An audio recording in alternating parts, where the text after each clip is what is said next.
Welcome back. Thanks for coming back to the channel. Today's video is about the M5od, and this is a video about the shifter. Those of you that don't know, I did a swap from that ZF5 to an M5od in this truck. Okay. Problem is the shifter. When you do that, I don't even have it here. Well, the ZF5 has this style. The M5od has something like this.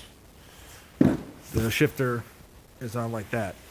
Long story short, I was unable to find a shifter for this. I went online. Nobody would respond to me about a shifter for F-150 with that. So I was still looking at Rangers. Rangers and the Mazdas had the same transmissions. So I found a guy who was super, super cool. Gave me a shifter for free with the knob and all this stuff basically for free. I said, thank you very much. Helped me out a lot. Here's what I found out the differences are though.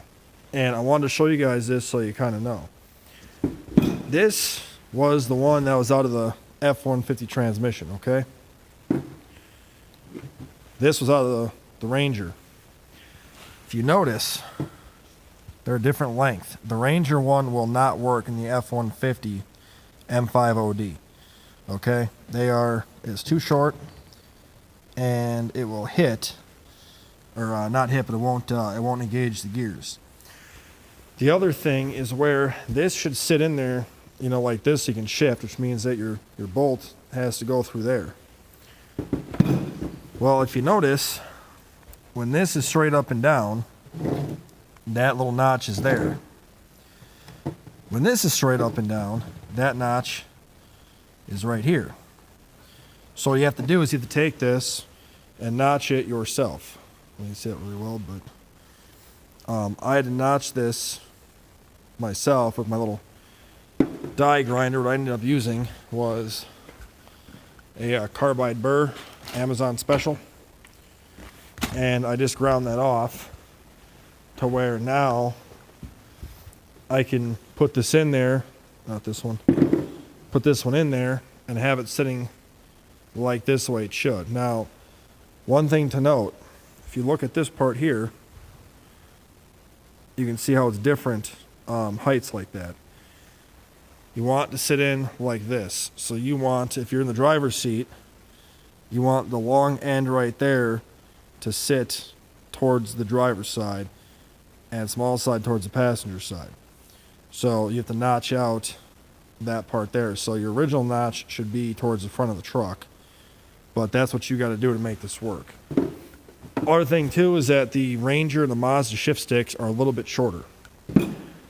I don't care. All I'm going to do is go and buy a longer shifter for the top, the knob, and just have like the longer knob and it'll work fine. So just a quick video about that in case anybody decided to buy a Ranger or Mazda M5od for their Ford F-150 or 250 or whatever you're building. That is a little bit of a difference, so just keep that in mind. Yeah, that's about it for now. I've noticed a lot of you guys are watching my content and not subscribing, and I want to know why. I'm not trying to pester people about this because obviously if you don't want to subscribe, you don't want to subscribe. But leave down below why you're not, because I've gotten a lot more views on my channel in the last 2 months than ever before, but I had the lowest number of subscribers as ever before. So I'm doing the best I can for content to help people out and provide quality entertainment for free. So the least you could do is subscribe and like the video, or at least comment why it sucks or whatever the fuck the reason is. So you guys have a great night. I'm going to keep working, and we'll talk to you later.